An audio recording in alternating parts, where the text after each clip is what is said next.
My grandmother kept telling me that no one could contradict the master of the house, and that's how my grandfather took advantage of her for years. My name is Martha. I'm 81 years old today, and I'm from Muncie, Indiana. And if I'm telling you all this now, with my chest a little crumpled and my throat dry, it's because I've carried this story around inside me for so long that I've forgotten who I was before it. But let me tell you straight away, my grandmother used to say that the man of the house deserved respect. She always said it with the serious face of someone who thinks she's teaching morals. A man who puts food on the table has the right to rest and silence. Her words, not mine. And because of this twisted idea, no one was allowed to say anything about what Grandpa did to us. Nobody. In that old wooden house where every board creaked more than the next, we lived. Me, my two sisters, Bonnie and Cheryl, Mum, Grandma, and him, the man of the house. Grandpa's name was Thomas Carter. Everyone on the street respected him. He worked in the old glass factory, had that rigid way of a man who doesn't smile, but when he speaks, everyone lowers their heads. Bonnie was the oldest. We were only a few years apart. And Cheryl was the smallest. We were just girls, you know. And even then, he would wait for the house to quieten down, for the clock to strike 9, and then it would happen. It was never the same. Sometimes he'd call a girl to get something from the garage. Other times he said he needed to talk about girl behavior. And always he found a way to be alone with one of us. Grandma? Oh, Grandma saw. Of course she did. But she said that provocative girls attract bad things. Mum pretended she didn't exist. She turned her face away, listened to the radio louder. She disappeared with the dishes in the kitchen. At first I thought it was all in my head. Maybe I'd misunderstood. He was so quiet, but when he spoke to me, his voice changed. You're becoming a young lady, Martha.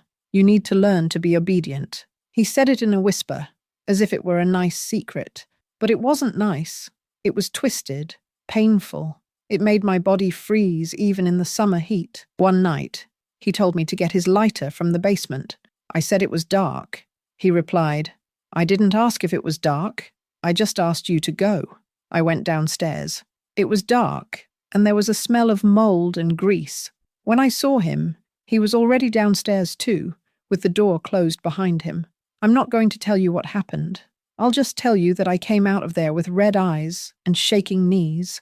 And when I went upstairs, Mom didn't even ask. She just said, Go wash your face before your grandmother sees that you're making a big deal out of nothing. Drama. I was just a little girl, and what I was experiencing was called drama. That was the first time, but it wasn't the last. Cheryl began to hide. At the sound of footsteps, she ran into the bedroom and crawled under the sheet. Bonnie stopped eating. She always had a stomachache, but I knew it was fear.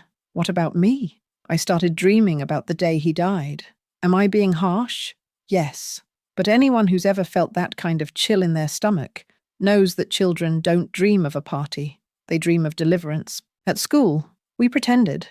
I got good grades. Bonnie was even in the choir. Cheryl scribbled little flowers in her notebooks. But at home, no one was a real child. We lived like shadows, walking slowly, stepping quietly, trying to be invisible.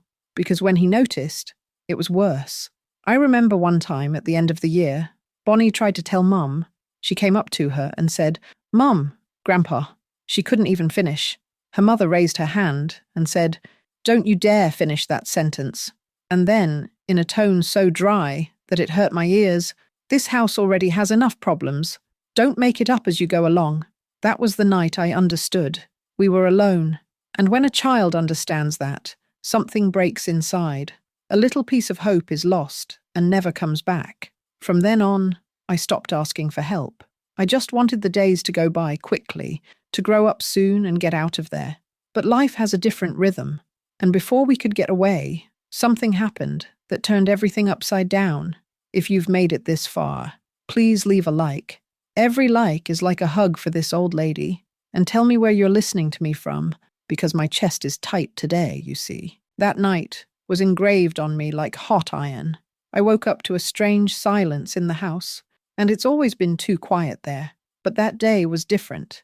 It was the kind of silence that weighs you down, that announces something bad before it happens. I went down to the kitchen. The smell of coffee was already in the air, but no one had touched the table, just Grandma sitting in her rocking chair, stirring the sugar in her cup, with that annoying noise of the spoon hitting the glaze. Mom was washing the previous day's dishes without looking at anyone. Cheryl was still asleep. And Bonnie didn't show up. "Where's your sister?" Grandma asked without looking up. Mom didn't answer. She just clutched the tea towel tighter. I ran upstairs. Bonnie's bed was tidy, something she never did. Not ever. Not even on days when we had visitors. In the bathroom, her toothbrush wasn't even there. I looked at everything. Cupboard, corners, shoe rack. Only her slippers remained. I ran to tell her. "She's not here, Grandma. The bed is made. Her things are gone." The old woman looked at me with a look I'd never seen before, a mixture of fright and anger. Then she got up slowly, without saying anything, and went into Thomas's room. The door was ajar. He lay there snoring, as if nothing had changed in the world. It took almost the whole day for someone to actually ask where Bonnie was. And yet it was the neighbour, Mrs. Edna, who commented at the gate. "Hey Martha, where's Bonnie? I didn't see her going to school today." I shrugged. The urge to tell the truth rose in my throat. But Mom's voice came first. "She went to visit an aunt in Tennessee. She took the bus early in the morning." That was a lie.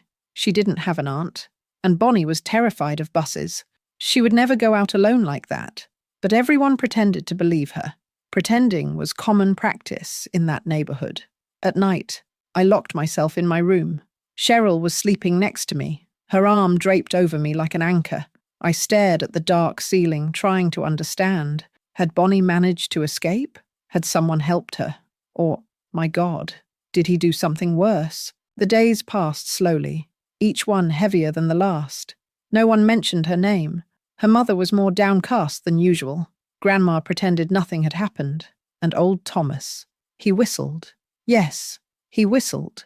Every morning, as he leaned against the doorframe with his cup of coffee, as if he was satisfied, as if he'd cleaned up what was bothering him, and that made me nauseous. Cheryl started wetting the bed, something she'd never done before. She woke up crying, saying that the bad man was there. I hugged her tightly, trying to console her, but I didn't have the heart to lie and say that everything was fine. One night, I heard Thomas approaching our room. The sound of his slippers on the wooden floor was enough to send a shiver down the back of my neck. He stopped at the door. He stood there. He didn't knock. He didn't come in. He just stood there, and I held my breath until he walked away. The next morning, my mother looked paler than usual. She had deep circles under her eyes, and she avoided looking at me. I knew right there. He tried again, but she got ahead of him. She made him stop. Maybe he slept in our bedroom doorway. I don't know, but I realized for a second that she still had a little strength left in her, just a little. But there was. At that time, I started keeping Bonnie's letters. I wrote to her every day, even though I didn't know where to send them. I wrote them and hid them under a loose board in the cupboard. It was my way of continuing to talk to her, of believing that she was still alive, that she hadn't become just a memory. One day, when I went to get a sheet of paper to write on, I found a letter that wasn't mine. It was from Bonnie herself. It must have been written before she disappeared. The handwriting was shaky, the paper carefully folded. It said, "If I can't stand it any longer, don't hate me. I've tried. I tried very hard, but nobody saved me. That broke me." I tore up the letter, but the words stuck. At school, the teachers asked, but never insisted. Bonnie was the girl who left, and I became the sister of the girl who disappeared. Life went on, as it always does, but inside me something began to grow. It was anger, pure, dense, an anger that burned inside me every time I saw Thomas sitting in the living room, laughing at the news on the radio, or when I heard his mother pretending that Bonnie was fine, that she was coming back for Christmas. And then, one afternoon, the phone rang. Those old, heavy telephones with the rotary dial. Mom answered. I watched from the hallway. She spoke quietly, short passages. Then she released the handset, as if she'd been shocked. "What's wrong?" I asked, my heart leaping out of my mouth. She only said one thing. "It's about Bonnie," and she sat down on the kitchen floor. Mum remained motionless on the kitchen floor, sitting there, as if the world had collapsed on her shoulders. I didn't know whether to touch her, ask her, wait. I just watched, my legs shaking, until she finally looked up and said, "Bonnie's alive." It was as if time stood still. The air in the house became thicker. The walls seemed to close in. "Did she call?" I asked, my voice fading. Mom nodded, but not strongly. She said the call was quick, that Bonnie couldn't say much. She only confirmed that she was fine, that she lived with a lady called Margaret in a place called Dayton, Ohio. She asked us not to look. She said she needed to disappear. I wanted to ask more. I wanted to know how she got there, who helped her, why she ran away unannounced. But Mum kept her face shut. She went back to washing the dishes, as if that was the end of the matter. And maybe, for her, it did. After all, a daughter far away was less of a problem, less of a reminder of what she herself pretended not to see. In the days that followed, I walked around with my body present, but my head far away. I imagined Bonnie living another life, walking down streets I'd never set foot on, free from the musty smell of that house, from Thomas's heavy footsteps at night. But one thing kept niggling at the back of my mind. Why did she run away on her own? Why didn't she take us with her? The answer came quicker than I thought. One night, I woke up to the creak of the door. My heart raced. I heard footsteps. 1, 2, 3. Stopped in front of the room. I cringed. Cheryl was asleep, breathing heavily, unaware of the danger just a few centimeters away. The doorknob turned. At that instant, everything inside me turned inside out. I jumped out of bed. I ran to the door and pushed hard. The old man fell back, surprised. I shouted, loudly, for the first time, a scream that seemed to have been kept inside my chest for centuries. The house woke up. The lights were on. Mother in the living room with a pale face. Grandma coming out of her room wearing a sweater, looking condemned. And Thomas, sitting on the floor, his eyes filled with rage. "What's going on here?" shouted the old woman. "He tried to get into our room," I said, my voice shaking. The silence that followed was worse than any scream. Mum looked at the floor. Grandma crossed her arms. And he stood up, wiping his pants as if nothing had happened. That little girl is full of imagination, you see. But no one answered. I went back to the bedroom, pulled Cheryl in and locked the door from the inside. We slept together, holding hands, with the furniture leaning against the doorway. The next morning, nothing was said, as if the night had been a collective delirium. But I knew I couldn't wait any longer. Bonnie ran away alone, because she understood that asking for help was no use. And now I understood too. I started planning. I collected change from the market, hid coins under my mattress. I wrote down the addresses of stores and markets that might have a public telephone. I would talk to Cheryl at night, quietly, explaining that one day we were going to get out of there. She shook her head, but I could see that she was still too young to understand. I began to observe the routine of the house like never before. I knew when Grandma was napping, when Mum was doing the laundry, exactly how long Thomas took in the shower, everything written down, everything calculated. And it was on one of these afternoons that I found the envelope. Inside Mum's closet, among the ironed clothes, there was a letter. It was addressed to Bonnie. I didn't open it. I didn't need to. The Dayton stamp was clear. Mum was corresponding with her. I ran to look at it. "Are you exchanging letters with Bonnie and hiding it from me?" She was startled, but didn't deny it. She said that Bonnie only allowed contact if it was in secret, that she was trying to start life from scratch. But when she saw my face, she knew. She knew I couldn't take it anymore. "Take me to her, Mom, or let me go." Her eyes glazed over. The tea towel fell to the floor. For the first time, I saw tears in her eyes because of me. "I don't have the courage, Martha," she murmured. "But maybe you do." It was the first time my mother had done anything for me. The next morning, she left the door unlocked. She put a bag with some clothes behind the sofa, a wrapped sandwich, and $20 crumpled up in an envelope. "Go to the Maple Street terminal. From there, you take the bus to Dayton. If they ask you, tell them you're going to visit Aunt Norma." My eyes were burning, not from fear, but from a kind of bitter gratitude.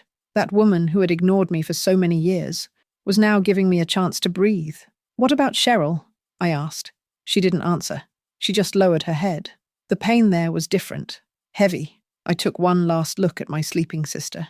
I kissed her forehead, and off I went. With weak knees and a racing heart, I opened the gate and left that hell behind. What awaited me in Dayton? I didn't know. All I knew was that if I didn't go, I'd turn into a shadow like my grandmother. And I still had fire in me. The journey to Dayton seemed like a century. The bus rattled so much that my head hit the glass, but I couldn't sleep. I couldn't. My body was tired, but my soul was on alert. Fear held me awake, like an invisible hand on my shoulder. It wasn't fear of someone following me.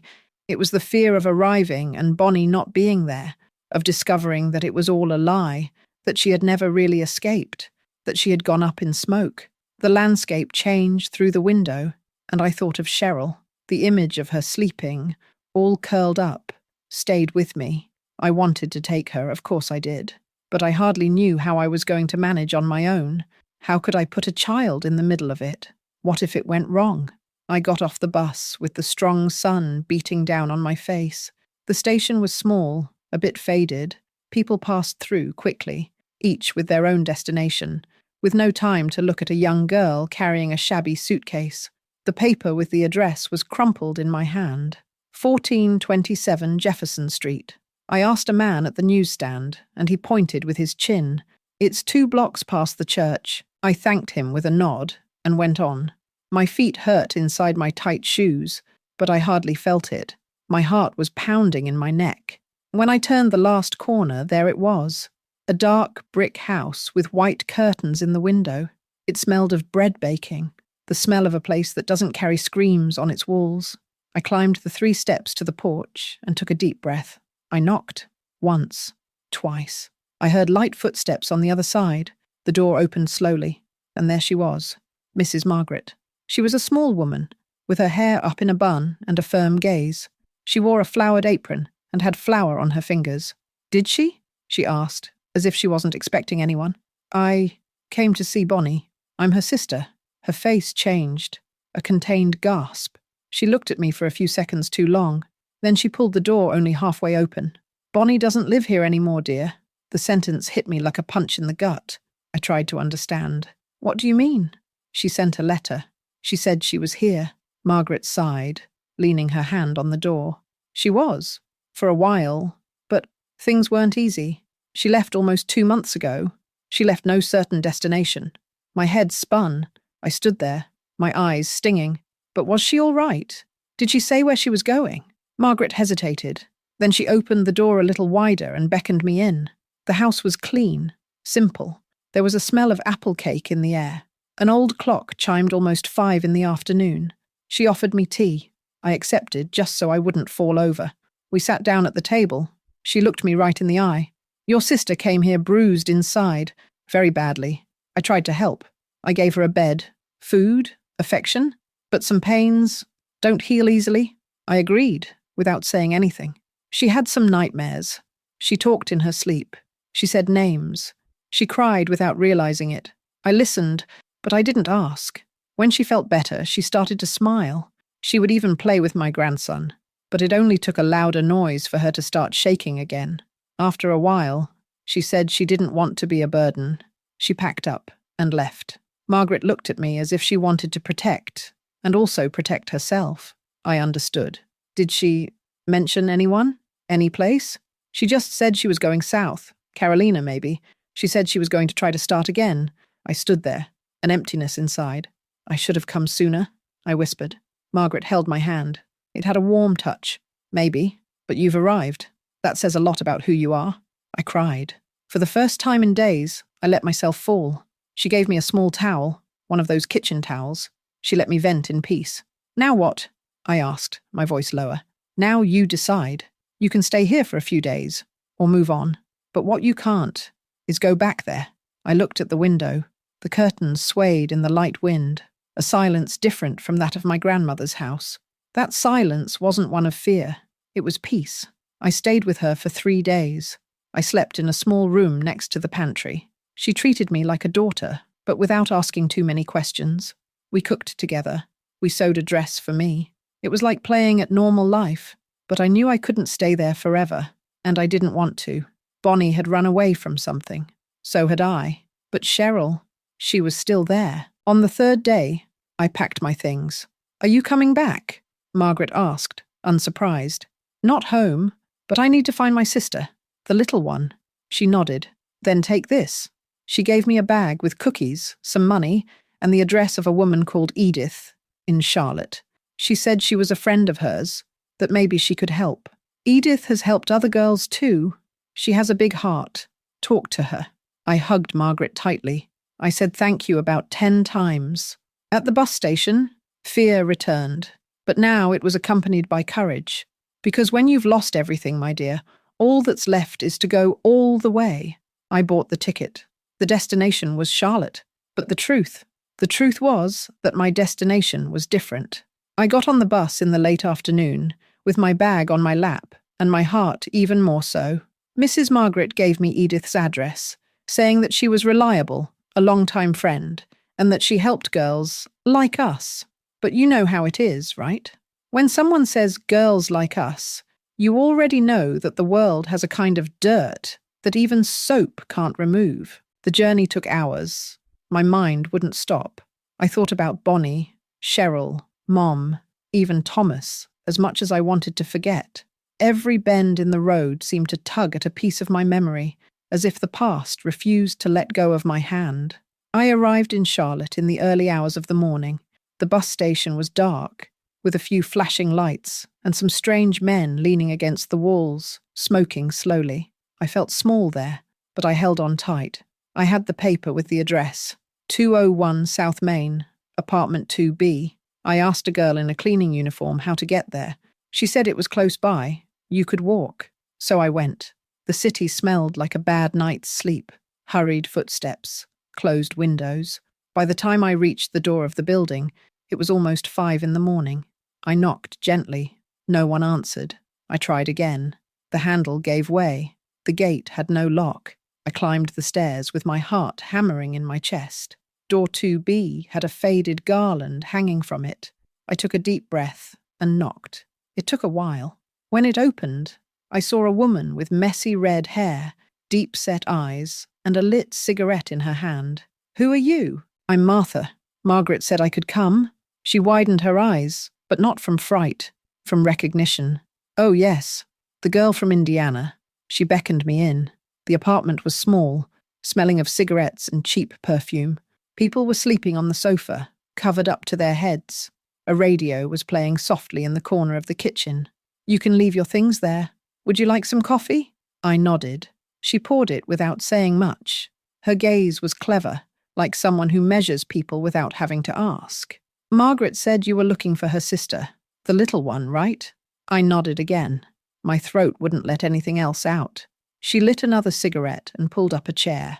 "Listen here, girl. I'm not going to lie. Nobody here is a fairy godmother. I help in any way I can. Some people just need a roof over their heads for a few days. Others have nowhere else to run. Which group are you in?" It took me a while to answer. "I just need to find my sister. Get her out of where I ran away from." She let out the smoke slowly, looking at me steadily. "And what are you going to do then?" I swallowed. "I don't know yet." She shook her head, laughing at the corner of her mouth. "Well, while you don't know, you can stay here. But I warn you, there are rules. No asking about other people's lives. Don't touch anything that isn't yours. And above all, be careful who comes and goes through this door." That first night, I slept on a mattress on the floor of the back room. The noise of the city prevented me from resting. It seemed that every passing car carried a piece of my anguish. Over the next few days, I began to understand the kind of help Edith gave. It wasn't charity, it was survival. The girls who lived there came from worse places than mine. Some had run away from their fathers, others from their husbands. There was one, Tanya, who was only 14 and already spoke like a tired adult. She told me that she went blind in one eye because her uncle threw a bottle at her. She laughed when she said it, but her eyes weren't laughing. I wondered how all this could exist, and nobody do anything about it. But then I remembered that nobody did anything at home either. Edith wasn't bad. She was just practical. She knew that the world didn't forgive girls who cried. She taught me to walk with my head held high, even when my knee hurt from falling. She taught me that too many favors come at a price, and that if you really wanted to escape, you had to learn to listen without believing everything. She was the one who came up with the idea. If your sister is still in that house, there's no point in sending a letter or hoping for a miracle. You'll have to look for her. The idea seemed absurd. Go back to face that hell. But Cheryl was too small to save herself. I'll help you, Edith said, but you need to be smarter than you've been so far. We started to draw up a plan. I would write a letter, pretending to be a distant cousin of my mother's, asking to visit. Edith would send it from her address in another state to make it look real. If they replied, we'd know they were still there. Meanwhile, I worked with Edith selling sweets in a nearby square. I learned to smile without showing my feelings. I learned to watch, to be silent, to endure, because every coin that came in was a step closer to Cheryl. The answer arrived. My mother's letter, written in the same tired handwriting as always. She said they were fine, that Cheryl was growing up healthy, that your father's presence brings balance to the house. I read it angrily. Dad? Balance? I didn't know if it was blindness, fear, or convenience, but I knew my sister wasn't well. She never had been. And now I knew for sure she could still be saved. That night, I sat on the floor of Edith's room with my legs crossed and my heart racing. I decided, I'm going back. I'm going to get Cheryl out of there, even if it's the last thing I do.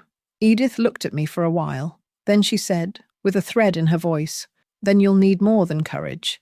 You'll need silence and a good plan. And that's what we started to prepare. But well, life doesn't wait for us to prepare. And what happened before I managed to get home still wakes me up at night to this day. I woke up with a strange pain in my stomach that morning. It wasn't hunger or nausea.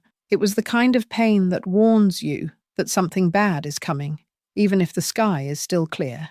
In the days before, Edith and I had mapped everything out. The plan was simple, at least on paper. I would go back to Muncie as if it were a quick visit. I'd say I was working in Charlotte, send some presents to soften up my mother, and then take Cheryl to spend a few days with me. With a promise to come back, of course. A promise that would never be kept. But things didn't go according to plan. The night before, I had set aside the money for the ticket, the backpack with a few clothes, and the letter I was going to write as an excuse for the visit. Cheryl would like the teddy bear I bought. It was soft, brown, and had a red bow around its neck. A simple thing, but with the smell of protection. I went down to the kitchen to get some coffee. Edith was already up, wrapped in a shawl, a lit cigarette between her fingers. Did you sleep? She asked, without taking her eyes off the street. A little, I lied. She poured the coffee, as strong as ever. I sat down at the table, and we sat in silence. The neighbor across the street, a girl who said her name was Liza, appeared with her son on her lap. The boy was coughing non-stop. Edith frowned. That child is going to die coughing, she muttered. I didn't have time to answer. The doorbell rang. Once, twice, 3 times. Quickly, the haste of someone who doesn't want to wait. Edith looked at me, a look I already knew. Trouble. Stay there. She went to the door. When she opened it, 2 male voices sounded together. Edith Turner? Depends on who's asking. Police. We have a warrant. We need to ask you some questions. My stomach sank. I tried to get up, but she signaled me not to leave the kitchen. The policemen came in. They looked tired, like they'd seen it all. One of them was holding a clipboard. The other looked around, sniffing. We received an anonymous tip. They say there are minors living here illegally. Edith snorted. Anonymous reports always appear when the neighborhood wants to make a fuss. Can we look at the rooms? She couldn't refuse. She knew that. Be my guest. But you won't find anything wrong. My heart felt like it was beating inside my chest. I looked in the corner where I'd left my backpack with my documents. They were out in the open. Idiot. I left everything there. One of the policemen came into the kitchen. He looked at me with emotionless eyes. Do you live here? I nodded, trying to look calm. Your name? Martha Carter. He wrote it down. Then he flipped through some papers, looked again. You're 16, right? Almost 17. Do you have your parents' permission to live abroad? I choked. He understood. You know we can take you back, right? I looked at Edith. She kept her face firm, but her eyes said it all. She didn't answer anything. The other policeman came back. Nothing illegal, but we'll keep an eye out. If anything strange turns up, we'll come back and take everyone away. They left. Edith angrily locked the door. Someone said too much, she growled. One of the girls must have told someone you were going out. That attracts the evil eye. I sat down again. The coffee was already cold. Now what? Now you're not going anywhere, at least for a few days. If they try to pick you up at the bus station, you're screwed. My head was throbbing. Every plan, every detail. It could all fall apart because of a gossipy neighbor or a scared girl. I was locked in my room for 3 days. Edith would go out to sell sweets and come back with news from around the block. The police came by again, once. They stopped at the door, looked around and left, but the message had been given. In my room, I tried to think of a plan B. I wrote another letter, telling Mom that I would postpone the visit. I said I'd been ill. I sent it with Edith, to post it from afar. But I knew time was running out. Cheryl was growing up, and the more she grew, the more at risk she became.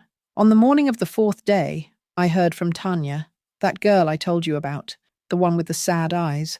She came into the room, sat on the edge of the mattress and whispered, "Listen, Mrs. Margaret." She sent a message.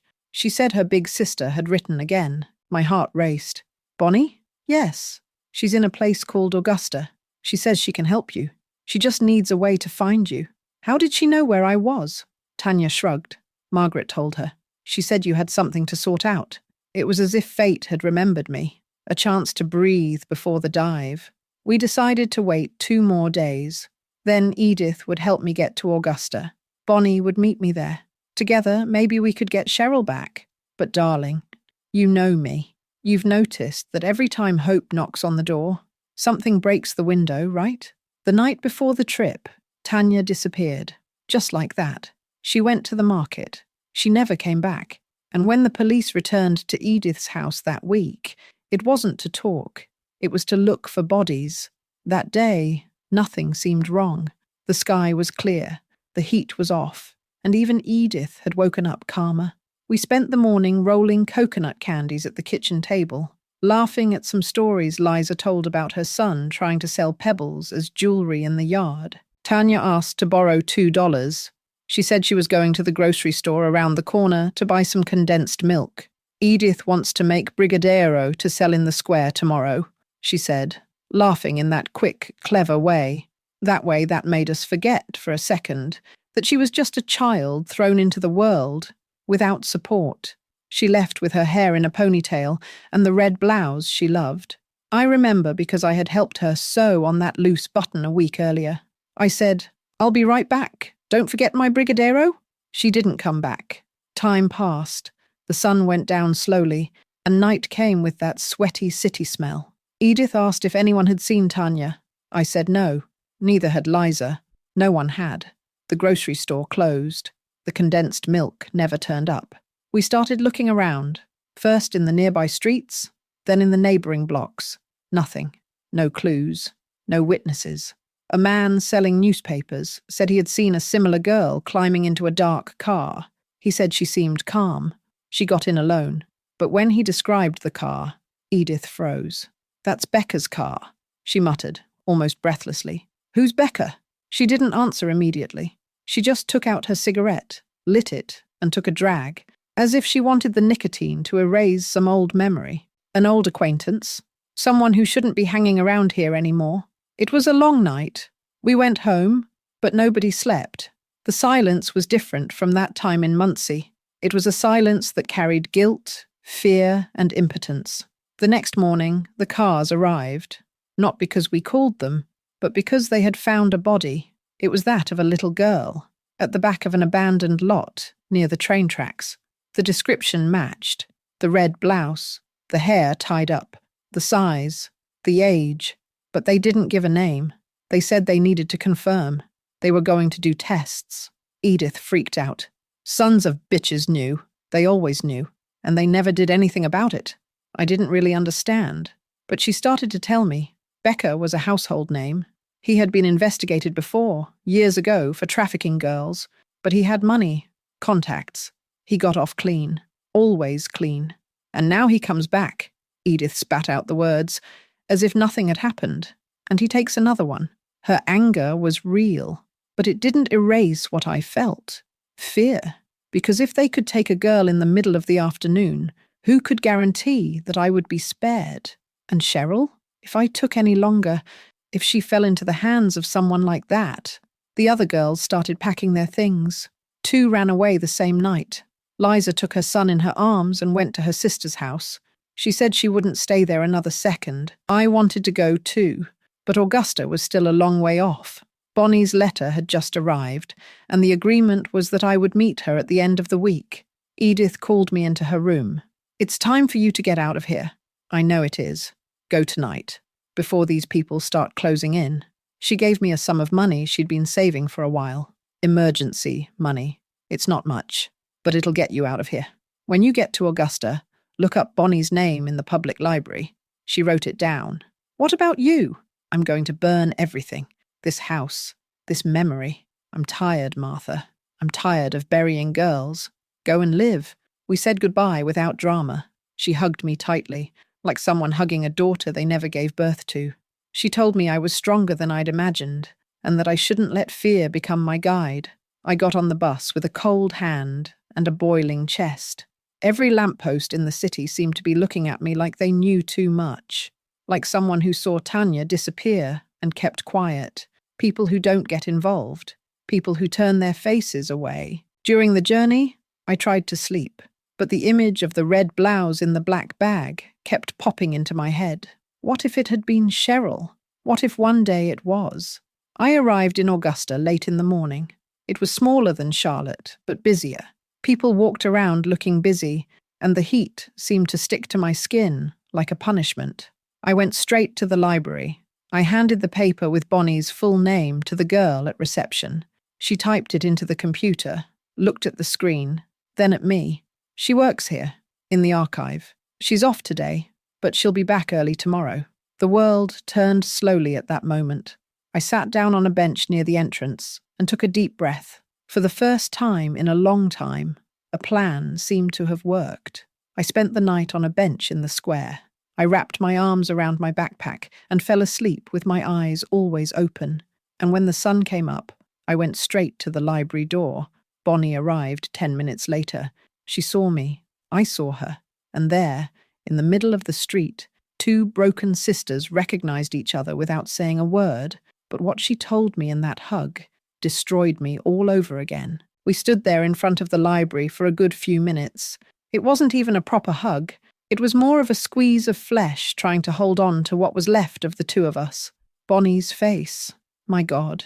She looked different, thinner, with deep, dark circles under her eyes, as if the years had run inside her, like a marathon without a break. She took my hand and led me to the corner of the square across the street. There was a rusty iron bench, but it was fine. We sat down. She looked me in the eye and took a deep breath. When I left, I thought I was freeing myself. She began. I kept quiet. I knew it wasn't time to interrupt. I just listened. I left with Grandma's money, the kind she hid at the bottom of the drawer. I knew it was wrong, but it was the only way. I took the bus with no certain destination. I chose the first name that appeared on the station map. She looked down at the ground. Her hands were shaking, even though the sun was beating down.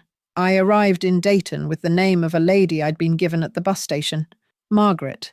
I was welcomed with hot food and a clean bed. I thought I had found a home. I stopped breathing for a second. Did she treat you well? Yes, like a daughter, but my head wouldn't let me. I couldn't sleep. Every night, the same thing. His footsteps, his smell, the way he spoke my name. I'd wake up sweating, not knowing where I was. Margaret hugged me, but even that didn't help.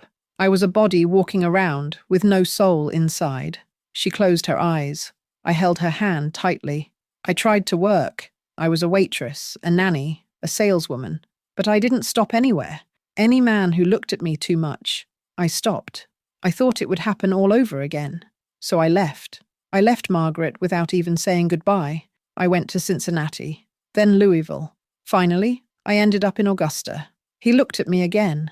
Here, at least, nobody knows me. I work in the library, going through old papers. No one bumps into me. Nobody asks. The silence was heavy between us. Why didn't you send more letters? She gave a crooked smile. Because I thought that if I disappeared, you might forget. That one day the pain would pass. It didn't. She nodded, looking at me like she knew. When Margaret wrote to say you were looking for Cheryl, I knew I couldn't pretend any longer. Is she still there? I choked. Yes. And worse, she's getting big. Fear showed on her face. The same fear I'd seen in the mirror since I was 10. We have to get it out. I know that, but I don't know how. Edith tried to help me, but something happened there. I explained Tanya's case. The escape, the police, the black car. Bonnie listened quietly, her eyes wide. It never ends, does it? Nonbadu. It just changes address. We sat there for hours. We reminisced about childhood. We talked about Cheryl, about the nights she cried in hiding, about our mother with her absent face, and Thomas. Always him, always hanging around. Bonnie took my hand again. We're going to do this together? Even if it's the last thing I do in my life. We decided that she would ask for a week off work. I would stay with her until then. In the meantime, we'd draw up the plan. And this time, there would be no letter, no lie, no pretense. It would be a rescue. Real. The days in Augusta were the first in a long time when I felt less alone. We'd have lunch together, laugh at silly things, listen to old music. But as soon as there was a knock on the door, we'd shrink away. That first night, we slept in the same bed, just like when we were little. The difference was that now we were both shaking with fear. Bonnie whispered in the dark, "Did you know I thought about dying?" So did I, but something always held me back. I think it was Cheryl. She squeezed my hand. So let's hold her now. The next morning, we started drawing up the plan. We bought a map of the city of Muncie. We marked the ways in and out. We wrote down the times of the school bus, the market, Grandma's church. Bonnie had gotten a car from an acquaintance at work, a good man, married, who lent it out without asking. We'd say it was a vacation. We set the day, Saturday. Thomas always went fishing with his friends on that day. Mum went to Mass with Grandma. Cheryl would be alone for about 2 hours. It would be in the meantime. And the escape? Through the side of the house, past Mrs. Edna's yard, who could no longer see well and never went out. Everything seemed ready, but deep down, none of us were. The night before the trip, Bonnie had a seizure. She woke up screaming, sweating, her eyes lost. It took me a while to calm her down. She was shaking so much that she felt like she was going to break. What if he catches Cheryl before we get there? He won't. We'll stop it. She cried, but held on tight. And so, with the sun rising over the horizon, 2 broken sisters set off to rescue the only part of their childhood that could still be saved. The drive to Muncie was silent. Bonnie drove with her eyes hard, as if she hadn't blinked since the last bend. I stared out of the window, trying to hold back the thoughts that wanted to escape my mind. The suitcase in the back seat shook with every pothole, but nothing shook more than us inside. We arrived in the city just after 2 in the afternoon. Everything was the same. The wooden houses, the cracked sidewalks, the quick-witted neighbours with sharp tongues. It all still smelled of old fear. We parked the car 2 blocks ahead. We walked along the side, close to the walls, like someone returning to the crime they never committed but always paid for. Our grandmother's house was still there, peeling paint, a crooked porch, a brown curtain covering the living room window. The gate creaked when I pushed it, but no one came. The street was empty, as we expected. As far as we knew, Thomas had gone fishing. His grandmother and mother would be at the 4 o'clock mass. That left only Cheryl, our hope. The back door was closed, a detail that stopped me inside. It was never like this. They always locked everything. "It's strange," I whispered. Bonnie didn't answer. We walked in slowly. The kitchen smelled like old grease. The dishes in the sink were wet, as if someone had washed them in a hurry. Grandma's chair in the corner, the flowered tablecloth. Everything was in place, except the quiet. I went upstairs first. Bonnie stood at the foot of the stairs, watching. Cheryl wasn't in her room. I went into the other room. Nothing. The bathroom door was open. Silence. Those seconds turned into years in my head. "Bonnie?" I called out, almost voiceless. She's not here. Her eyes widened. She ran upstairs. Together, we searched everything. No Cheryl. I went downstairs to call Mom, but the phone in the living room was off the hook, disconnected, as if it had been ripped out of the wall in a hurry. That's when we heard it. The sound of the key turning in the lock, the front gate opening, the sound of heavy, dragging footsteps, as if someone was carrying more than their own body. Bonnie pulled me into the hallway. We ducked into the broom closet. Small, cramped, but dark enough. I closed the door without taking a breath. My heart was pounding so hard that I thought it was going to give us away. His voice came soon after, that thick, drawn-out voice that just made me want to eat. I know there's someone there. Bonnie squeezed my hand. I was shaking. I saw the car. Do you think I'm stupid? He was talking to someone, or maybe just the house, but he knew. He felt it. This is my house. Have you forgotten that? This is where you learned everything. This is where you were made. His every word made me feel dirty inside. It was as if he was licking the past with gusto. There's no point in hiding, Martha. Bonnie, I remember you, and I remember every time. She didn't let him finish. Bonnie pushed open the closet door. She ran out. She shouted at me, "Go, run!" I froze for a second, then followed. I stumbled down the stairs. Thomas turned around quickly. His eyes hadn't aged a bit. They were still those dirty, hungry eyes. "Bonnie, how nice to see you," he said, with a crooked smile. She stood still, staring at him. Her body trembled, but her gaze was steady. "Where's Cheryl?" "She went for a walk with her mum. They'll be back soon. I'm glad you're here." He said it so calmly that it made me sick, as if it were a Sunday visit. "Go away, Thomas," I said. "We only came to pick up our sister. Then we disappeared from your life." He laughed. "I'm your life." The tension in the air was unbearable, until we heard a car horn. Someone was coming. It must have been Grandma, or Mother, or... Thomas seemed to realize something. He started walking towards the door. "The conversation isn't over yet," he said, before leaving. I ran into the kitchen. I grabbed my bag. Bonnie grabbed me by the arm. "No more. We have to leave now. Come back later." "What about Cheryl?" "If we stay, there won't be any later." We ran to the yard. We jumped over the wall. We went out into the back street, hearts in our mouths. When we got into the car, the crying came. Not the pretty, soap opera kind.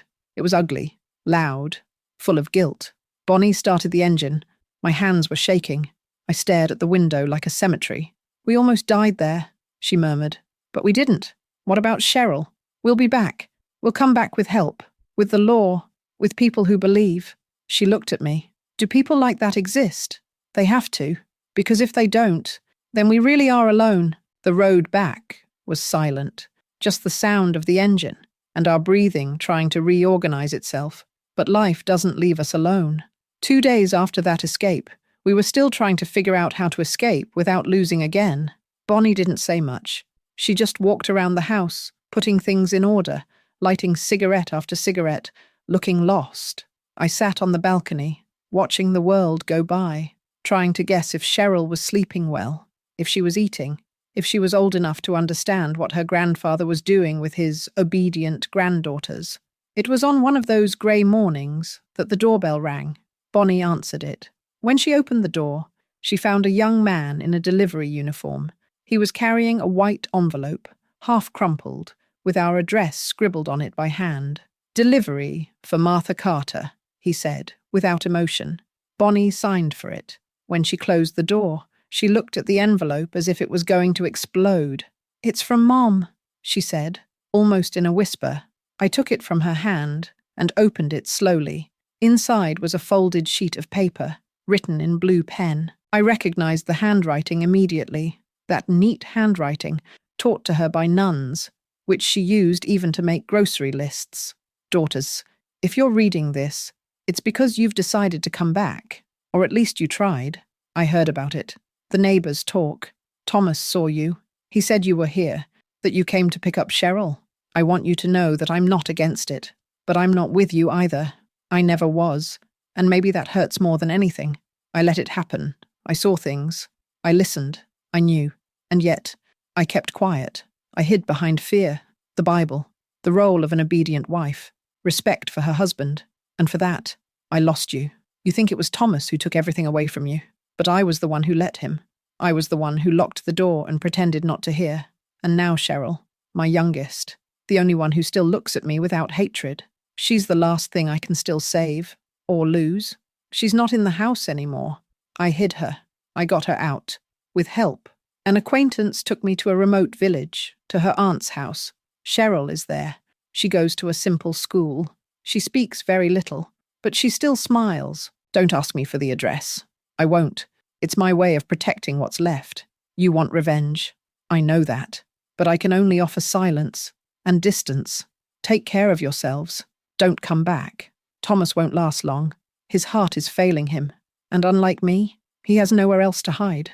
Forgive this mother, who never knew how to be a mother. See double quote. I finished reading with my eyes burning. The page trembled between my fingers. Bonnie was crying quietly. No sobs, just tears flowing without asking permission. So she knew all along, she murmured. And now she's hiding Cheryl, thinking she's protecting her, I added. But deep down, I didn't know what to think anymore. That letter was both a punch and a hug, a confession and cowardice. It was everything we'd always wanted to hear, and everything we couldn't accept. Bonnie got up, walked to the bathroom and locked the door. I stayed there, alone, reading again. Words that said so much, and didn't fix anything. Over the next few days, we tried to find out where this village was. Mum didn't give a name, only clues. Bonnie took a map, drove around small towns. She called people she knew. Nothing. It was as if Cheryl had disappeared into the world. What if it's a lie? I asked on one of those days. Bonnie didn't answer, but her eyes said she thought the same. Thomas was still loose. He was still walking around town as if he owned the weather, and we were waiting for the right moment, which never came. Then a new letter arrived. It wasn't from his mother. It was from the family lawyer. It said that Thomas had suffered a heart attack. He was in hospital. He asked to see his granddaughters, all three of them. He wanted to make arrangements. I threw the paper on the floor.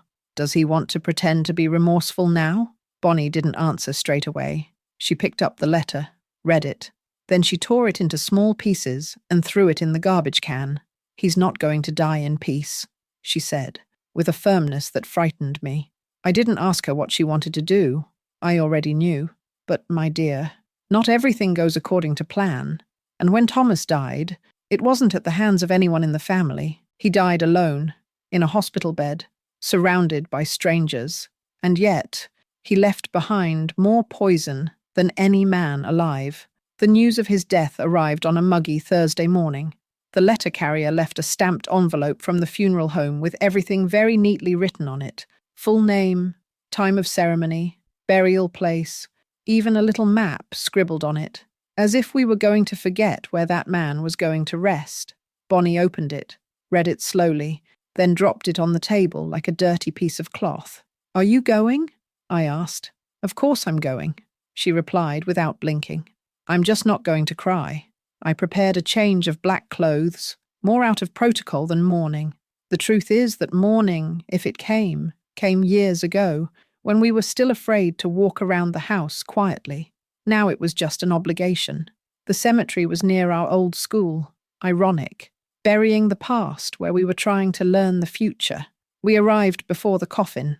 There were few people, a few distant cousins, curious neighbours, 2 of his grandmother's barmaids, people who didn't even like him, but went for the cheese bread. His mother was there, wearing a veil, sitting in the front row, as required. Her grandmother was next to her, holding a rosary so tightly that it seemed to want to crush her faith. Not Cheryl. She wasn't there. And that was the only thing that gave me peace at that moment. The coffin arrived, carried by 4 men from the funeral home. Dark, simple wood. No flowers. No decorations.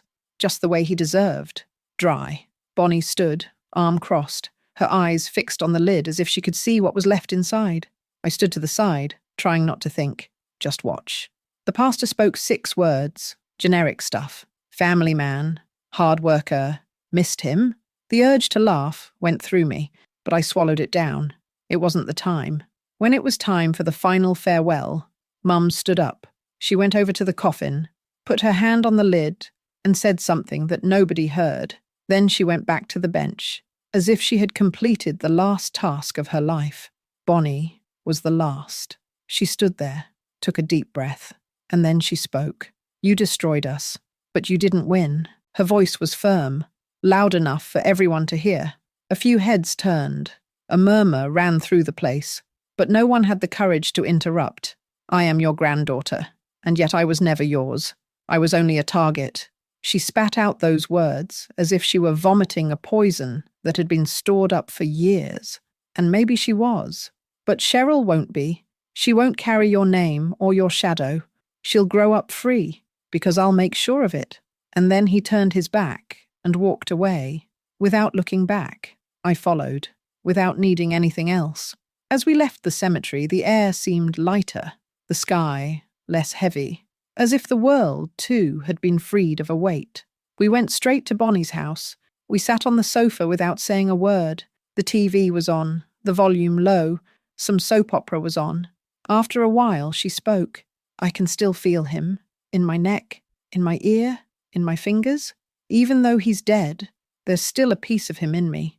But now we know, he's not in charge anymore. Only inside my head. Silence."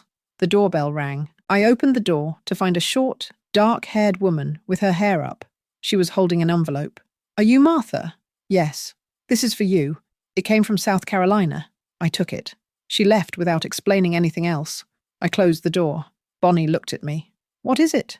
"I don't know, but it's from Cheryl." I tore the seal with trembling fingers. Inside was a folded sheet of paper and a photo.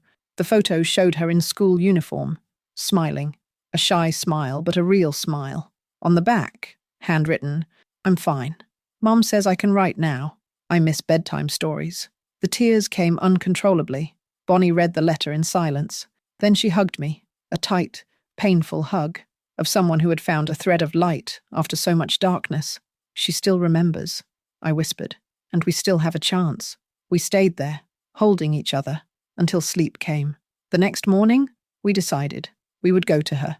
The trip to South Carolina felt like saying goodbye, not because we were leaving somewhere, but because, deep down, we knew we were saying goodbye to who we once were. Bonnie and I kept quiet, carrying Cheryl's letter folded inside her mother's Bible, the same one she used to hide her shame, the same one that said that the man of the house was sacred. Ironic, isn't it? We took 2 buses. We slept in a noisy hostel with musty sheets and a ceiling fan that made more noise than wind. But who cares about comfort when what you want is peace? The next day, we followed the instructions that Mom finally sent. The address was a simple little house with a white picket fence and a balcony with hanging plants. A quiet place, with people who smile at strangers, people who can't imagine the kind of history that 2 women like us carry on our backs. We rang the doorbell at 14:05. The woman who opened the door had a firm expression, her hair in a high bun and the hands of someone who works. She must have been Mom's friend. Her name was Joan. "Are you her sisters?" "Yes," I answered. "Martha and Bonnie." She looked at us for a few seconds. Then she opened the door. "Come in. She's in the back, drawing." The house smelled of cake baking. A radio played slow music. On the wall, pictures of children, calendars, little notes. We went out into the yard. Cheryl was sitting at a wooden table, surrounded by coloured pencils. She was drawing a crooked tree, full of stretched-out branches. She was wearing a light blue dress, and her hair was loose, unlike before. Bonnie stopped first. I took a step back. "Cheryl?" she called out. The girl looked up. She looked at Bonnie. Then she looked at me. And then she frowned. "Who are you?" The question hurt more than any slap Thomas had ever given me. Bonnie tried to smile. "We're your sisters." Cheryl blinked, confused. "My mother said that my sisters had gone away. Maybe they wouldn't come back." "But we're back," I said. My voice choked. She stood up slowly. She walked towards us. She stopped right in front of Bonnie. "Are you the one who cried at night?" Bonnie nodded, her eyes watering. Cheryl then turned to me. "And you, are you the one who used to tell me stories with the broken dolls?" I shook my head. A yes clenched between my teeth. And then she hugged us. No rush, no questions, no demands. Just a hug. We stood there, the 3 of us, hugging in the middle of that yard, with the smell of cake and the sound of an old radio. As if for a moment, the world had stopped spinning. Joan appeared in the doorway with 3 glasses of juice on her tray. "Stay as long as you like." We did. For 3 weeks, we shared that time as if it were gold. We talked, we laughed, we cried. Cheryl told us about her classes, her friends, her teacher who wore purple lipstick. We listened as if trying to remember everything. But it wasn't long before the pain hit again. The first night, Cheryl had a nightmare. She screamed, sweated, and shook. She said that the bad man had come back. The 3 of us woke up. We held her until the sun came up. Then I understood. Even though he was far away, he was still inside her. We began to think about what to do. Take her back to Augusta. Try to create a new life, away from everything. Bonnie wanted to stay there. So did I. But Joan explained that she couldn't house everyone, that her mother had promised it was only temporary, that Cheryl would soon have to go to a boarding school, an option that her mother thought was better. "No," said Bonnie firmly. "She's going with us. Do you have a structure? A job? A house?" Joan wasn't rude. She was practical, and that hurt even more. We spent the week looking for shelter, assistance, anything that could help us take Cheryl. We faced queues, forms, judgment disguised as concern. But one day, everything changed. A social worker with grey hair and an attentive gaze listened to us calmly. She read Mom's letter. She looked at Cheryl's drawings, and she said, "I believe in you." 2 weeks later, we won temporary custody. The mother didn't contest it. She didn't even show up. And so, in the midst of a slow and thorny process, we started something like a life. We moved to Augusta. We rented a little room behind a bakery. Bonnie got a job in a bookstore. Me, in a salon. Cheryl went to public school with a cheap uniform and borrowed pencils. She still has nightmares. She still avoids certain smells, certain tones of voice. But she smiles. And that's a miracle. Today, when I look at her lying on the sofa with a book on her lap and her feet bare, I think that we didn't win, but we survived. And sometimes, my goodness, that's more than a lot of people manage. This story ends here, but the marks remain. If you've read to the end, thank you. Leave a like, dear. Each like is like a blanket on the cold in our chests. Tell me where you heard all this, because knowing that you heard it helps me breathe.